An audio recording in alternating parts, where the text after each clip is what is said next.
You hear the name T.E. Lawrence, and what do you think of, right? Desert sands, epic battles, Lawrence of Arabia. But that legend, it's really just the tip of the iceberg. The real story is so much more complex, full of contradictions. So today, let's peel back those layers. Let's try and find the real man behind this massive myth. And this is the image we all know. Lawrence of Arabia, the Englishman in those iconic white robes, leading the charge, uniting all the Arab tribes. He's this brilliant warrior, right? Taking on a whole empire? I mean, it is an unbelievably powerful myth, and a lot of it was cooked up by sensational news reports and, let's be honest, that huge epic movie. But like any huge myth, it smooths over all the messy, complicated bits. The real Thomas Edward Lawrence, wow, he was so much more than just a soldier.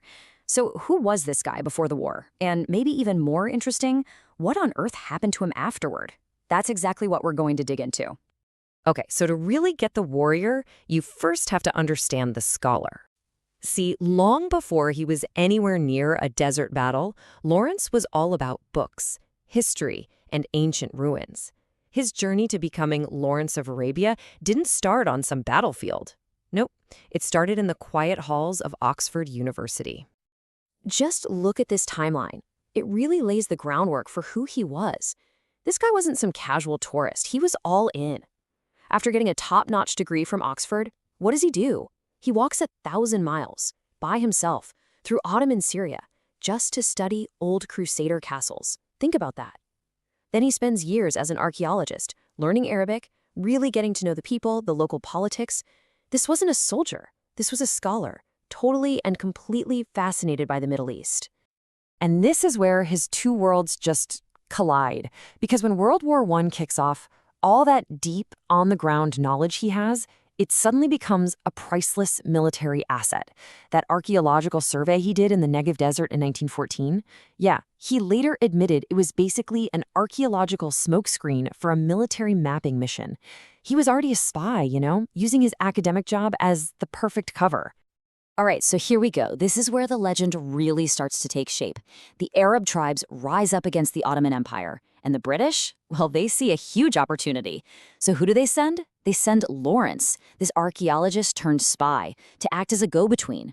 Little did they know, he was about to become the strategic brain of the entire Arab Revolt. And right away, Lawrence got something that his bosses back in Cairo just didn't. He knew you couldn't just take these Bedouin fighters and try to mold them into a neat, European-style army. It would never work. He saw their real strength was in their fierce independence, their incredible knowledge of the desert, their speed. So his whole strategy wasn't about changing them.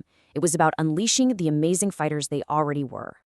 And that insight led to this absolutely brilliant three-step strategy. First off, avoid big head-on battles. That's exactly what the Ottomans wanted, and it would have been a disaster. Step 2, use guerrilla tactics. Hit and run, harass the enemy everywhere, force them to spread their troops thin, trying to defend this massive territory. And the third part, the real centerpiece of the whole thing, the Hijaz Railway. Now here's the genius part. They didn't try to destroy it completely. They just kept attacking it, over and over, forcing the Ottomans to pour endless men and resources into repairing it. It just bled them dry.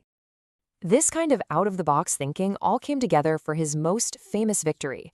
We're talking about an operation that any military strategist at the time would have said was completely impossible.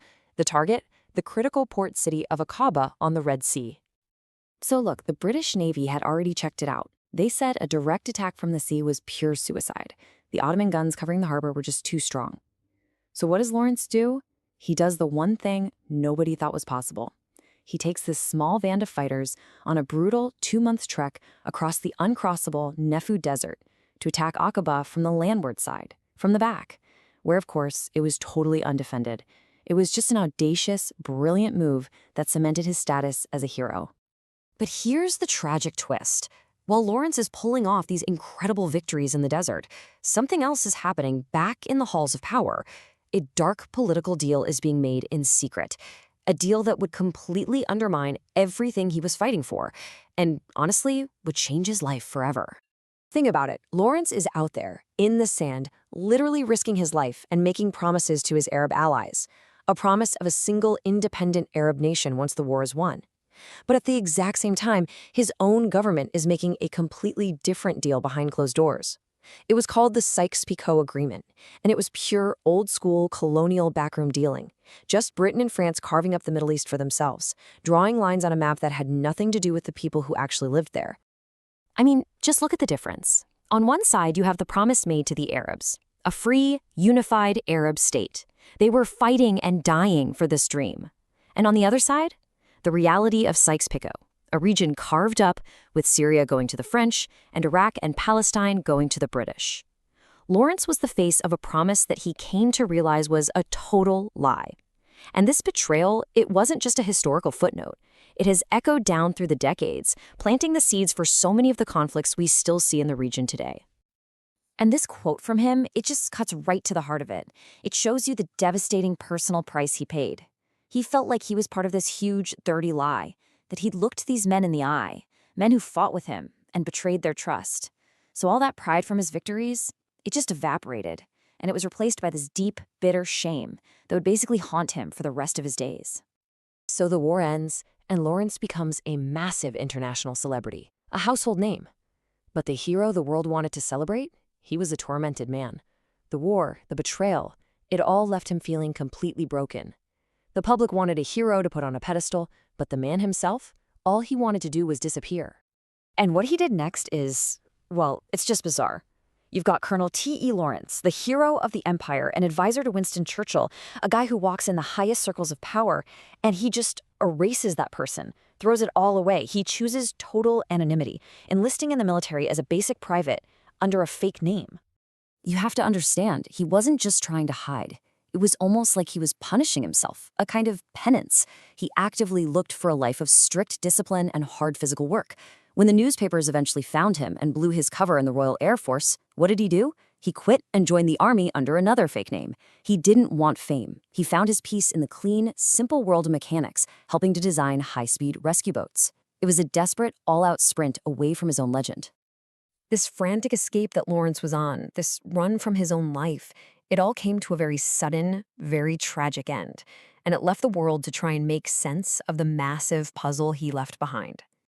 Just 46. That's how old he was when he died. It's an incredibly short life when you think about it. But man, he packed several lifetimes worth of adventure, victory, and pain into those few years. And the way he died was just so normal, almost mundane. After everything he'd been through, surviving a brutal war, impossible desert journeys, all the political backstabbing, his life ended on a quiet country road in Dorset. This man who led armies and helped shape nations died in a motorcycle crash, swerving to avoid two kids on their bikes. A simple, tragic accident. And this is where he ended up. No giant monument, no fancy mausoleum, just a simple grave in a quiet little churchyard. You know, it's such a quiet, humble end for such a larger-than-life figure.